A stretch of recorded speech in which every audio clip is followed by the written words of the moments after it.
My earliest memory is riding in my grandfather's boat, arm over the side, hand in the spray. I've spent much of the rest of my life chasing this feeling. All of that has led to this, the wooden boat experience. Hey everyone, how's the audio? Somebody give me a thumbs up or something so I know that I'm coming through to you guys. Looking over here at the chat. So welcome. As soon as I get thumbs up, we're going to go right into the first video, which audio is good, which shows work done on Saturday. Sorry, I'm looking at this to make sure I don't miss something. Feel free to use the chat because this video lasts a few minutes, so chat with me. I'll chat back at you during the video because I've already watched it, not to mention I lived it. And of course, thank you all you Patreon members. There they are. You guys can check out patreon.com/GlassGoat and sign up for as little as $1 a month. So let's go to the first video. I mentioned that I needed an old paddle for Unbeknownst. And the next day, Dan Conroy came through. Thanks, Dan. This is going to look nice in there, refinished. So this paddle was actually used for display. It has a hole at each end, plus it has a little bit of a split here. I took all the varnish off, took all the stain off, sanded it down. I'm going to fill the split with Thixoflex.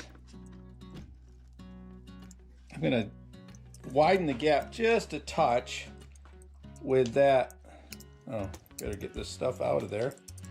Takes a minute to fill that up. I have noticed when you put a different tip on, not the first time you put a tip on Thixoflex, but when you put it on the second time, it doesn't seem to have the same issue where the first couple inches of stuff that come out aren't mixed. It seems to be right there and mixed when you put another tip on. I could be wrong about that. Some people might tell me I'm wrong, but I swear, I've done tests too where I've put that stuff out on a piece of cardboard to make sure that it cured, and it always does. So I'm not going to be able to keep from getting epoxy here on the surface, but before I stain this, obviously I'll sand it down. There'll be epoxy left in the crack and left in the hole, but there won't be any epoxy on the surface, because if there was, it would end up messing up the stain. You'd really be able to see it. So you got to make sure you sand that down. But that's what I'm planning on doing. Sorry, I'm going to get a piece of cardboard here to scrape this. I want to kind of force the epoxy in there. And it'll help that I have it split. And I think what you're going to see is, get this one in. And I pushed the tip down in there while it was under pressure, so it squirted down into the hole. But I think you're going to find that when I pull this all out of here, let me get you guys closer. I hope you're focused. I think you're going to find that that squeezes up. Just a little bit, yep. Which tells me that it's right down in there where it should be. Now I don't want to sand too much, so I am going to scrape off the excess. I'll leave a little bit extra epoxy on the end. That'll sand off easy. Flip it over.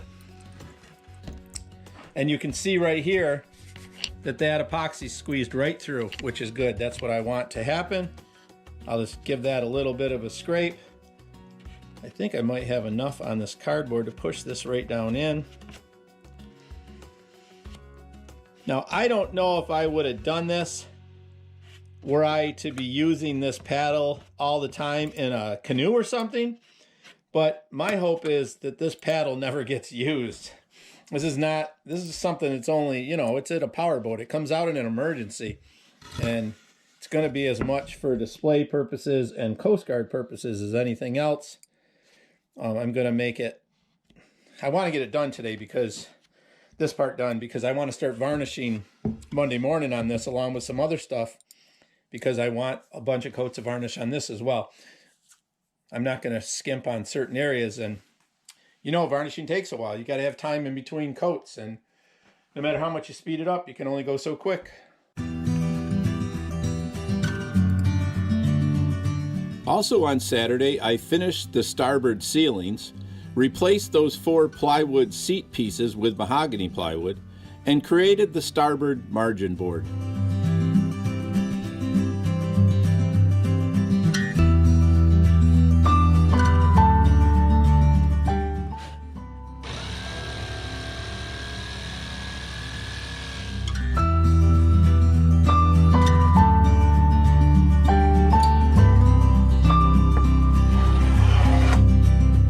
A margin board has an interesting job.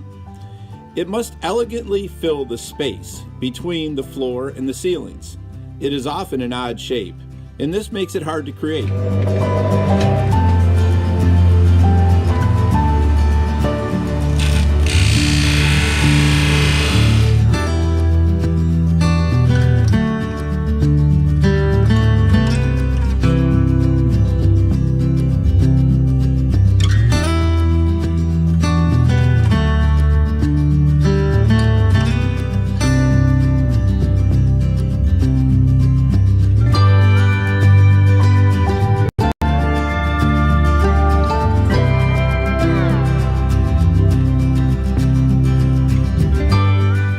Well, I created a real mess for myself here.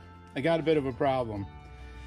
I was cutting these 4 pieces out of this chunk of mahogany plywood that I've had around for a while. And it does not look like anything else that I have here. And the only piece I have left is this, which I need for that 4th piece. And when I was cutting this, I stupidly had this hanging off and it caught the blade and kicked over, made a mess. This is the front right here. This is the bottom. So you're not gonna see this a ton, but it is going to be visible. And the problem is, if I could just fill this in with epoxy, put some mahogany sawdust in there, except whenever you have a very man-made line like this, like the saw blade cut here, something like this you might get away with it, but something like that is going to be very obvious. So I've got to take some off here and epoxy a piece of mahogany on top of this to make it look, you know, reasonable. Again, it's going to be way down here. The upholstery of the seat comes here and here. This is going to be a hard spot to see, but it's not invisible. So I'm going to go double check that that's where it is. I've also got to go hang up a load of laundry outside because I am sick of using the dryer and paying for that when it's getting nicer out.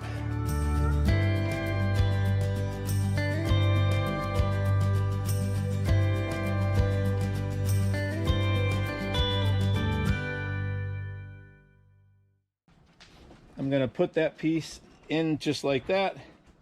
I'm just going to put a clamp on it with epoxy between it, and then we'll cut the excess off tomorrow and give it a little bit of a sand, and I think it's going to work pretty well. Just got one little high spot right there, but I don't know which to take down. Let's try this. It's kind of hard to hold on to this thing, and such a little piece. And I don't want to make it again.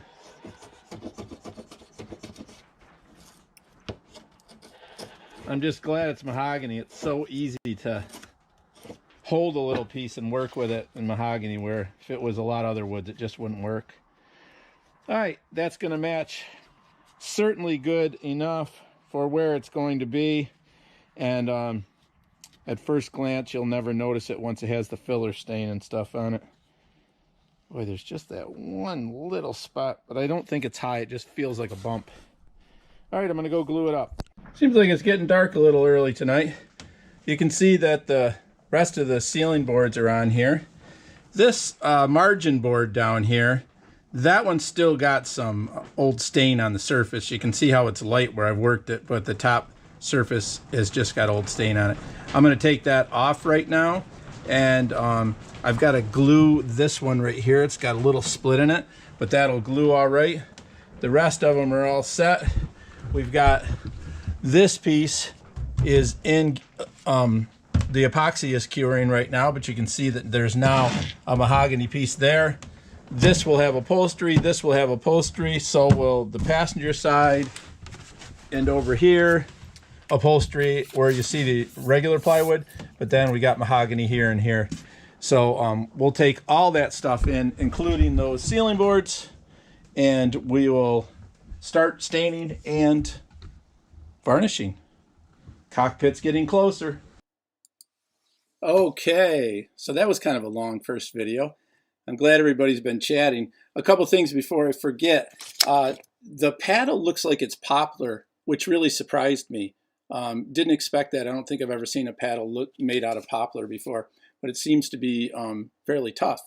And also, I have to mention that this new format has like relieved all my stress. I feel so much better every week about Thursday coming along because I'm not worried about staying up so late and having all the issues on Friday. Although I did create a little bit of a problem for myself because when I went to hit start recording at the beginning of this, because I record it here so I can upload it as a video, the path was invalid because I moved that folder the other day. So I'm going to have a little bit of work for me cut out to fix the beginning and make it kind of look like a live stream. So the first couple minutes will look a little different than it did on here.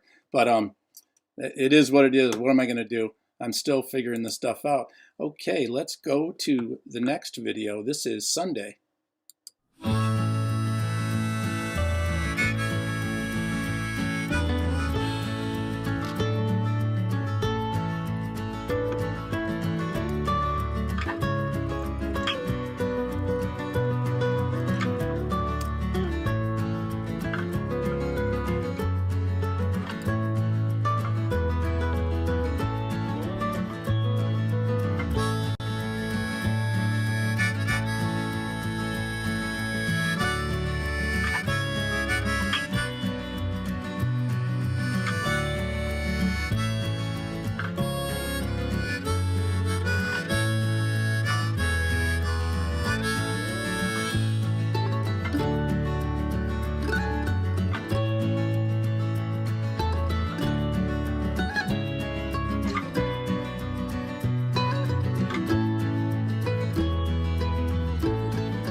The way that I actually fixed this was I took this piece of, this is the back of a label.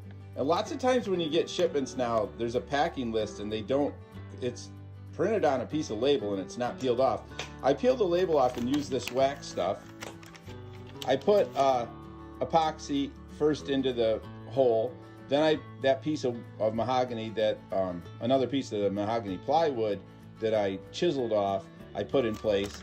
Then I put this wax paper, make sure you have the wax side against it on there, and then I clamped it with one of these clamps. Just put it over the wax and clamped it down. That way, when I got done and I peeled it off, I mean, this stuff is really waxy and really slippery and nothing sticks to it. It's funny, I mean, you can just throw these away when you get these, but they work better than wax paper because they're stronger, they're tougher paper. So this side looks good. The other side, not quite enough epoxy in there. There's a little divot. So next time I have the epoxy open, before I paint the back of this will get bilge paint on the back. Before I do that, I'll fill that little divot in there. It's in a spot that's never going to see water, so no big deal on that.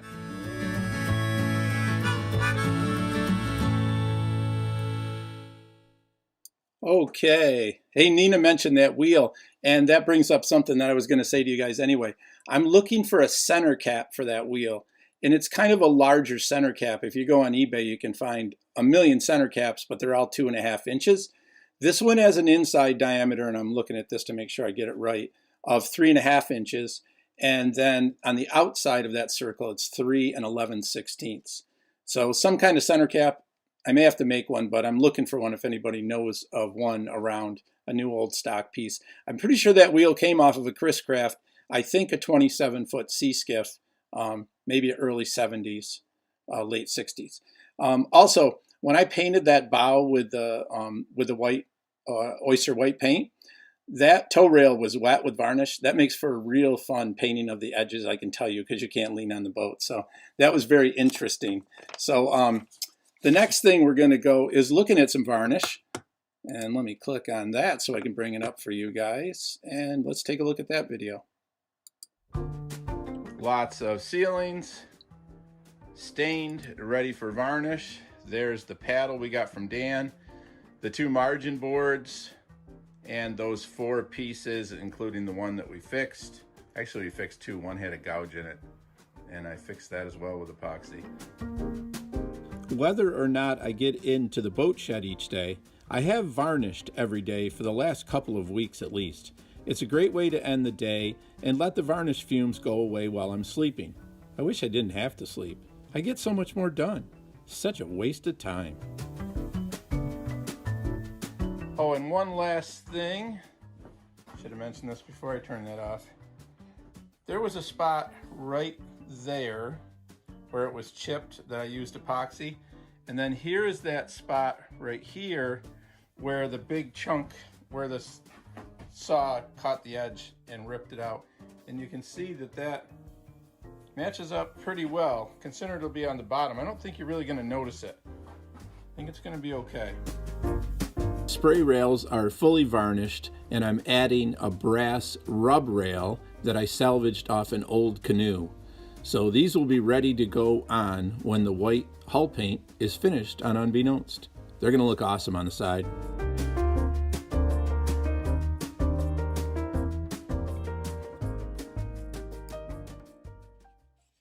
Okay, so yeah, those spray rails are done and ready to go on. I can't wait to put those on.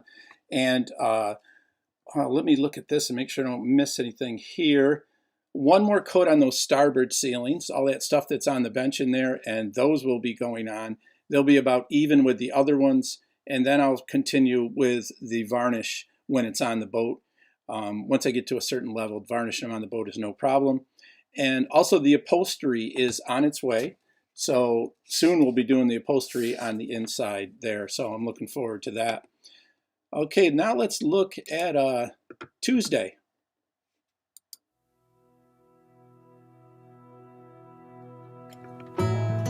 I tried thinning the wet edge to about 8%, but I found it too runny, so I adjusted it to approximately 4%, which worked well. It was very workable, and I found if I kept going back to the previous section and tipping the runs with a brush, I avoided them. A fairly dry roller and a dry brush to tip with was the hot ticket. I didn't thin the wet edge for the deck, which was fine because it was a flat surface. I will sand with 220 grit lightly and then do one more coat of gloss. Afterwards, a final coat which has been flattened to semi-gloss with Interlux flattener. The flattener reduces the opacity, so I won't add it until the last coat.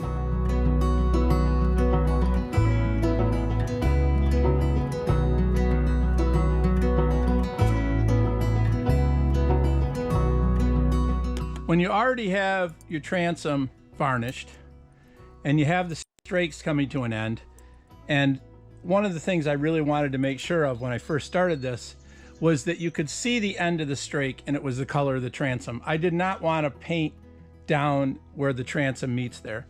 I like this look here. But how do you get a nice crisp edge? That's a pretty nice crisp edge right here. I haven't done this one yet. So here's the trick to that. And this, it only works well if you have a lot of varnish over here and it's nice and smooth. So I don't have a ton of paint on the brush. I'm going to come towards the transom with the paint. And I do one strake at a time. Now, that's not as crisp as this is. You can see where the brush hairs just went over the edge. Make sure your thumb is clean. Wipe right down here. sometimes when you get to the bottom, you got to wipe your thumb off and give it an extra little bit right there, because you'll kind of carry the paint over and it'll roll over. Now you see that's not perfect right there. We can always come back in, a little bit more paint. I might have rolled my thumb over that edge, and we've got to do a second coat for sure, but you can't fix this afterwards. All the coats have to be right. Again, wipe right down there. Now we got a nice crisp edge there, and that's all there is to that. Now I'll do the other one.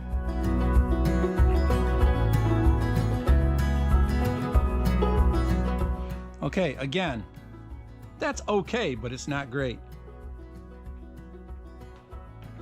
That got a little bit of ghost right there. We'll come back. That is pretty good.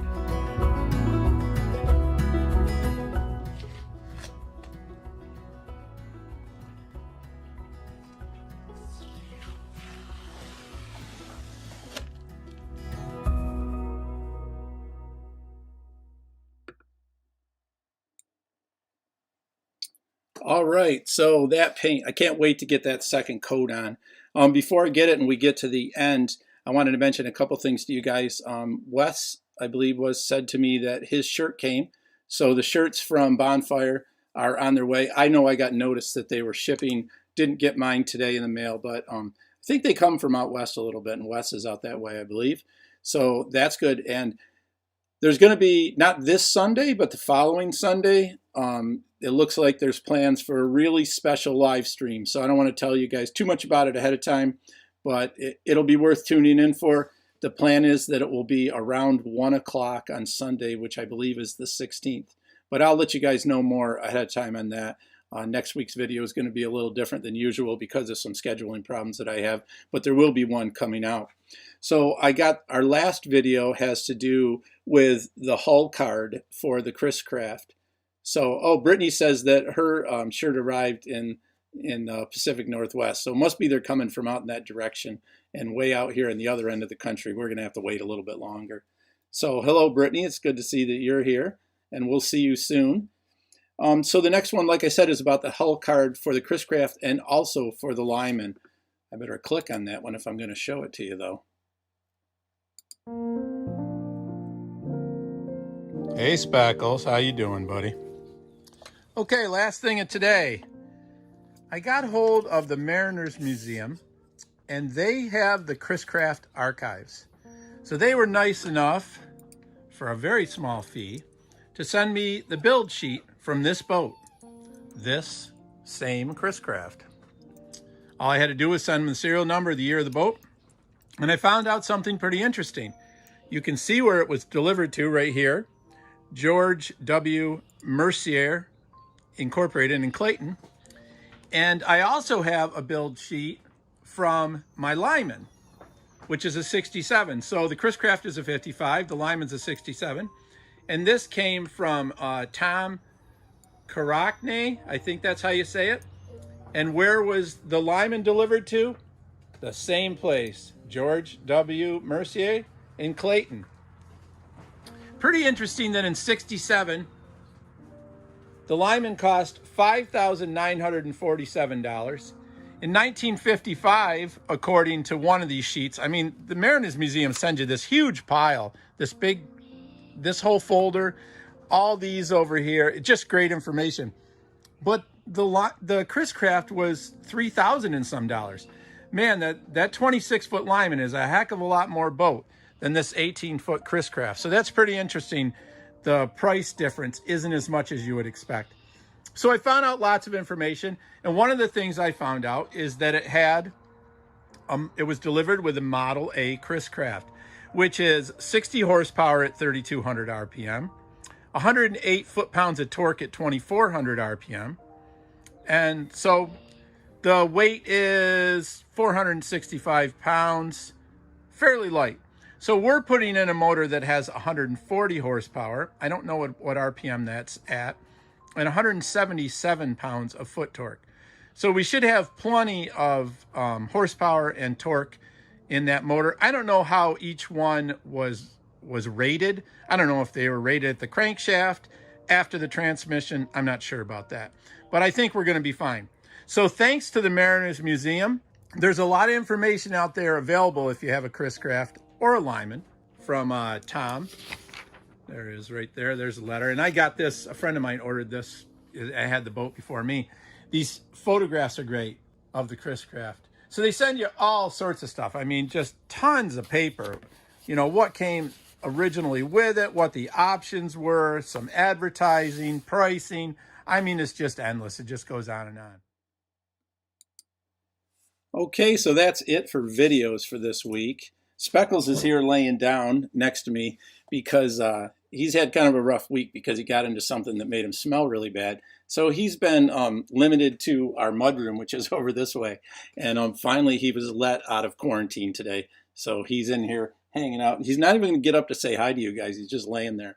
That is it for the videos, but I'd love to answer some chat. I am going to fix the beginning. I can piece everything in and make it look like we didn't lose the beginning when I go to redo this and release it tomorrow. When these live streams are done, they go to unlisted, so you can't really watch them as a live stream afterwards because it kills our numbers. So what I'm doing is recording them, and then I edit them just a little bit, take off the beginning. There's too much stuff at the beginning, take off the stuff at the end so it looks more like a video, and then I upload them tonight. And they upload really much quicker than they used to, so that's good too. So it saves me some time there. But you know, it's 8:30 now, and normally I would be probably 4 hours at least, or 5 hours from being done with editing. So man, it's my week is so much easier every week. So that is a really good thing. I'm going to take a look at the chat here. So yeah, Wesley, that packet is like $35 if you're a member of the museum. I mean, that's a lot of information for $35. And Nina was asking about tank tops, and I don't know if there's a limit to how many items we can put on Bonfire, but they do kind of squelch it when they talk to them, and they say, can we do this and this, and they say too many choices is a problem. But we'll see about that next time. And Ofer was saying epoxy will not glue to packing tape. Oh, I didn't know that. That's interesting. And yeah, Wesley, it wasn't a skunk. I think it might have been something dead. We have these things called turkey vultures here. So when something dies, the turkey vultures are around a lot in the summertime, and they pretty much take care of whatever dies. And I think Speckles, he likes to chase those things. So he may have gotten into something that they were into. And let's see, Joe, are the wing windows are a custom item? Yes, I am actually going to have a piece of safety glass made that size. And then I'm going to attach a rod that goes into the top and bottom so they pivot. My biggest problem is, how am I going to stop it when it's out and keep it there so it's not bouncing around? Stopping it in won't be a problem. And I think I've got that figured out with a pivoting mechanism that I'm going to make, probably out of brass. The old-fashioned ones used to have like an L shape that would drop into a hole. So that's what I'm hoping to do, have it pivot and drop into a hole when it's closed, and then pivot out and open and drop into a hole when it's open. Also, I did find out something interesting from that packet. You didn't have to have side windows on the sea skiffs when you ordered them. It was an option. So that's pretty interesting. Also, I don't know if I mentioned in the video, but supposedly you couldn't get the Model A motor in a 55 sea skiff, but that's what it was shipped with. So the Model A and B are very similar. So maybe it was early in the year and they had some leftovers or something, things weren't quite as particular then at times. Let me check the chat here and see what else we got. Let's see. Robert's asking, when am I staining and varnishing this studio? Prime temperature. Well, I do that almost always at night because I do work in the studio during the day sometimes, and that smell is really bad. So I do that last thing. I didn't go out there last night because it wasn't cured enough. Every once in a while you get to a certain stage and 24 hours isn't enough. And I don't know if you guys have ever dealt with varnish, but if you allow it, if you get wet on top of wet and maybe 2 or 3 coats, all of a sudden this gel forms and you literally have to scrape it down to nothing and start again. So I don't want that to happen. So if it feels tacky to me when I go to Scotch-Brite it, I just wait. So tonight I'll go back out there, maybe 11 o'clock or so. By morning the fumes are gone then. It doesn't seem to matter how hot I have the wood stove. Temperatures have been weird around here lately, so there's not a consistent temperature in there. When it's really cool, it does take longer, though. That's for sure. Sharon saying goodbye. Yeah, and I will say hi to Mary Sharon. Thanks a lot. It's good to hear from you. That's really weird to hear from you after mentioning Jim just the other day and your shop. Yeah, Joe, I'm looking forward to doing that wing window. But to me, that's like I can test drive the boat without that in there if I have to. You know, I'm not saying I will, but when that thing's running and there's a prop on it, I may have to drop it on the trailer and take it down to the river and see what happens, just to make sure there aren't other things I got to deal with before I finish it up. And Kevin's gonna try the wet edge on his lineman. I really like that wet edge, Kevin. I can tell you, I've used Pettit, I've used Interlux, and all I can say is it worked really well. I don't know if I mentioned in the video also, sometimes I tape stuff and record stuff that I don't use. I thinned it out too much at the beginning, and that was a big mistake because I felt when I was doing the deck and it was flat, which made it really easy because you don't get runs, that when I didn't thin it, it could have used some thinning because it tacked up on the brush a little too fast. But then when I thinned it for the sides, I definitely thinned it. I think I would only try 2% at first. You're not going to gain much with it. And also when I put that flattener in, that takes the opacity away. So I definitely won't be thinning it then. So, you know, maybe I'll only do a side at a time, clean all the brushes and start again. I don't know. We'll see. And yeah, the brass, I'm not sure, Nina, what you're talking about. The brass, the one on the spray rails, maybe. I don't know. It's easy to lose track with all the stuff that's in here and all the different things that's going on. I'm already thinking about next week's video, and this stuff that happened for me was days ago lots of times. So those brass strips that went on the spray rails, though, came off a canoe that was going to be burned. And a friend of mine took the canoe because he restores them. And I said, the only thing I want from the canoe is the brass. He goes, they don't belong on there anyway. He really knows canoes. And he said, those weren't there originally. So I took them off and saved them, and came in really handy. It's hard to get. When you buy half round now, lots of times it's not half round. It's really flat. It doesn't have that nice high round to it. So these were pretty old for sure. Michael's here. He just caught the tail end. Yeah, the recording version. Michael, you missed when I forgot to start the record. I tried to start the recording and had a technical problem, but I'll piece it together, and it won't look much different to you when you check it out tomorrow. You didn't miss much live stuff. Oh, the window. Yeah. Oh, I got a lamp to show you guys too. Lamp with a prop for a base that I've been working on. If you checked in the background, it showed up a couple times in a couple of the videos. The shade was sitting there, so it's got some boats on it and stuff. So probably next week, because that's going to somebody soon, and it's a present, so I can't show it ahead of time. But I'll show you guys that too. That's pretty interesting. And I'm making another lamp that's going to be for sale, a smaller one with a prop for a base, an old prop, and then a glass shade with some scenes on it of boats. So yeah, the wing window, Nina, I'll use some kind of brass. I just don't know how I'm going to attach it. Probably what I'll do is make a U-shaped piece of brass that goes over the end of it. So if the window is sitting like this, I'll capture it here with a U-shaped piece and maybe some silicone, but I'll have the brass piece soldered onto the side of it with the part of the brass sitting up on the top and bottom that'll go into a pivot area. And then, of course, yeah, what you're saying, the brass, you're probably talking about the holder. That's just a simple piece of rod, hopefully. It's got a pivot. The hardest part is I got to drill a hole through the window, and maybe I'll have the shop do that. I don't know how the safety glass drills. I haven't tried that before. I've drilled glass, but not that kind of glass. So if that's all the chat from you guys, I'm going to get going. I'm glad you guys showed up. I'm going to put up my Patreon list again while I'm talking to you and getting out of here. Thanks, everybody on Patreon for supporting us. I'm going to try and fix my screw up on the beginning with the recording. It won't take long, a little bit of editing. I'll upload that tonight. It'll be up tomorrow if you want to watch the recording. And set aside some time if you can a week from Sunday. We're going to have a live stream early in the afternoon. I'll let you know about that ahead of time. And David's here late. That's all right, David. You can catch it tomorrow. So I'm glad all you guys showed up. I really appreciate it, and I appreciate all your support. And I will see you guys next time.